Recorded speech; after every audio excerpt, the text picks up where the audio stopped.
Israel में बड़ा डर बैठ गया है कि अगर ईरान का बस चला तो वो इस युद्ध से कभी बाहर नहीं निकल पाएगा।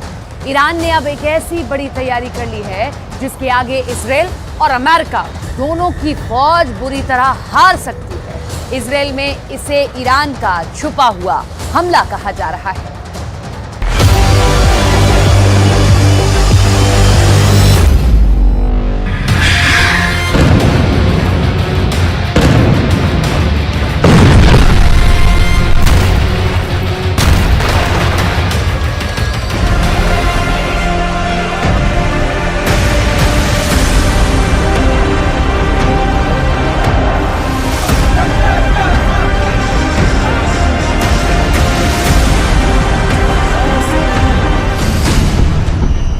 ईरान का ऐलान, इजरायल का विनाश शुरू।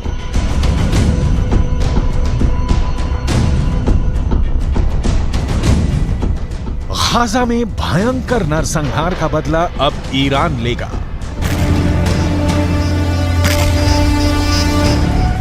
ईरान के सुप्रीम लीडर अली खामनेई ने ऐलान कर दिया है कि भले ही हमास और इजरायल के बीच सीज फायर हो गया हो, लेकिन ईरान गाजा में गिराए गए एक एक इजरायली बम का खूनी बदला जरूर लेगा।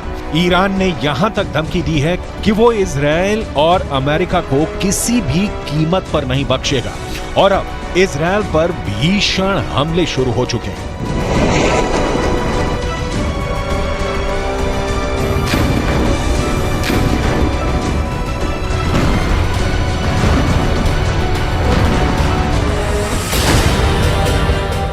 गाजा में एक एक बम का बदला लेगा ईरान। हम आपको आगे बताएंगे कि ईरान इजरायल पर किस तरह से घातक हमले शुरू कर रहा है और अभी ईरान हिजबुल्लाह हूथी के लड़ाकों के साथ मिलकर इजरायल पर किस तरह से हमले तेज कर रहा है। लेकिन उससे पहले ये जान लीजिए कि इजरायली सेना ने सीज फायर के दौरान पिछले 48 घंटे में गाजा और वेस्ट बैंक में कितनी भीषण तबाही मचाई है और हमास को कितना बड़ा नुकसान हुआ है।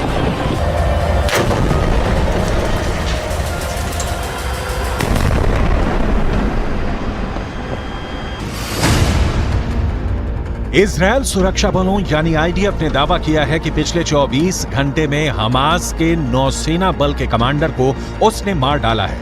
Commander Umar Abu Jallah Hamas की नौसेना बल में एक सीनियर कमांडर था। कमांडर उमर अबू जल्लाह को इजरायली सेना ने हवाई हमले में मारा है। अब तक हमास के 70 से ज्यादा कमांडर मारे जा चुके हैं। कमांडर उमर अबू जल्लाह से पहले दक्षिणी खान यूनुस बटालियन के कमांडर बिलाल अल कीदरा मारा गया था, जबकि उससे पहले कमांडर अयमन नोफेल और मेजर जनरल जियाद मोहिसेन भी मारे जा चुके हैं। जबकि हमास कमांडर मुराद अबू मुराद, अली कादी और मोहम्मद कटमश को भी आईडीएफ मार चुकी है।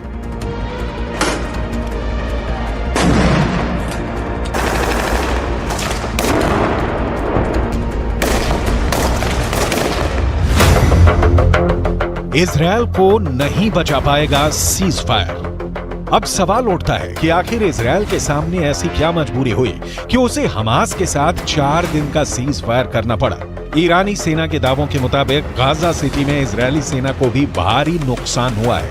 ईरान का यहां तक दावा है कि भले इजरायल अपने 70 सैनिकों के मरने का दावा करे, लेकिन हकीकत में इजरायल के 10 से 20 गुना सैनिक गाजा सिटी में सीधी जंग में मारे जा चुके हैं। इसीलिए ईरान के सुप्रीम लीडर अली खामनेई 4 दिन के सीज फायर शुरू होने के साथ ही ऐलान कर दिया था कि गाजा में गिराए गए एक एक इजरायली बम का बदला लिया जाएगा।